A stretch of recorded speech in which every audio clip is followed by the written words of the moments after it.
নগর জীবনে একসময় গাড়ি একটা বিলাসিতা থাকলেও এখন কিন্তু সেটা প্রয়োজনীয়তার কাতারে চলে এসেছে। তবে গাড়ি কেনার ক্ষেত্রে গাড়ি কিনতে গেলে অনেকেই অনেক ধরনের দ্বিধাতে ভোগেন। কি গাড়ি কিনবেন, কিভাবে কিনবেন, কারণ অনেক তথ্যের অভাব থাকে। আজকে আমরা জানার চেষ্টা করব একটি গাড়ি কিনতে গেলে কি কি ধরনের ইনফরমেশন আমাদের জানা আগে জরুরি।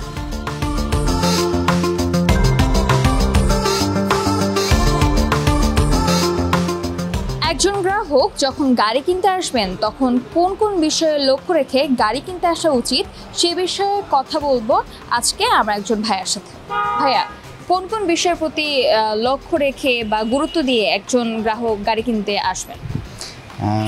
আমরা রিকন্ডিশনের গাড়ির ক্ষেত্রে সবচেয়ে যেটি মানে প্রথমে মিডল ক্লাস যারা তারা যখন গাড়ি কিনে প্রথমেই দেখে যে গাড়িটা রিসেল ভ্যালু কেমন। অর্থাৎ আমি যদি আজকে 3-4 বছর পরে যদি গাড়িটা চেঞ্জ করতে যাই রিসেল ভ্যালুটা কেমন আসবে, এটা এক শ্রেণীর লোকের প্রথম চিন্তাভাবনা থাকে। আর সেকেন্ড হচ্ছে যে আমি পার্টসগুলো অ্যাভেলেবেল পাবো কি না। সেক্ষেত্রে টয়োটা, হোন্ডা, নিশান তিনটা রিকন্ডিশন গাড়ি বাংলাদেশে মোটামুটি সুপরিচিত বলতে গেলে, এবং এগুলো সবগুলোই মোটামুটি বাংলাদেশে খুব ভালোই চলে। সেক্ষেত্রে টয়োটার গাড়ি প্রথম স্থান দখল করে আছে। সেকেন্ড হচ্ছে যে হোন্ডা, নিশান, এটা মোটামুটি যৌথভাবেই চলে। তো প্রথমে যেটা কাস্টমাররা দেখে সেটা হচ্ছে যে আমরা একটা বাজেট ফিক্সড করা যায়, আমি এই বাজেটের মধ্যে গাড়ি কিনবো, এবং সেই বাজেটটার মধ্যে কী কী গাড়ি পাওয়া যাচ্ছে প্রথমেই সবাই বাজেট ঠিক করা হয়ে গেলে তারপরে গাড়ির দিকে নজর দেয় কোন সেই গাড়ির রিসেল ভ্যালু কেমন এবং বাজারে অ্যাভেলেবেল আছে কি না। তারপরে গাড়ির যেটা দেখার বিষয় সেটা হচ্ছে যে গাড়ির মাইলেজ কেমন, কতটুকু চলে আসছে, গাড়ির কন্ডিশন কতটুকু ফ্রেশ, যেগুলো অপশনের উপর ডিপেন্ড করে, অপশন রেট কেমন, এই বিষয়গুলো মাথায় রেখে মানুষ রিকন্ডিশন গাড়ি কিনতে আসে।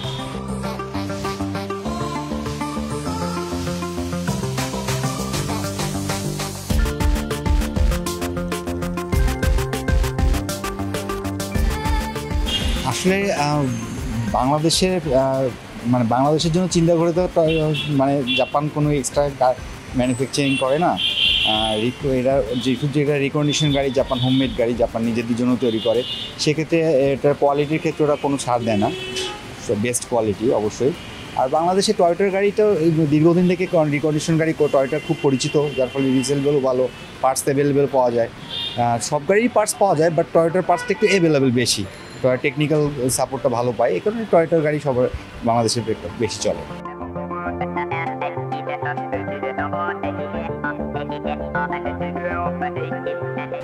টয়োটার পার্টস অ্যাভেলেবেল পাওয়া যায়, টয়োটার পার্টস সব গাড়িরই পার্টস পাওয়া যায়। আমি আবারও বলছি টয়োটার পার্টসটা অ্যাভেলেবেল, এবং টয়োটার একটি পরিচিতি প্রসার ঘটায়, এটা ফ্যাক্ট।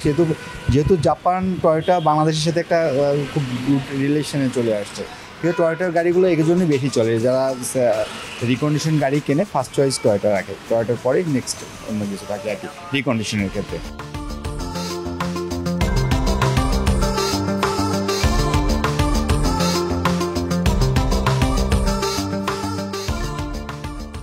আজ এই পর্যন্ত, দেখা হবে অন্য কোনো এপিসোডে। সেই পর্যন্ত আপনারা সবাই ভালো থাকুন, সুস্থ থাকুন।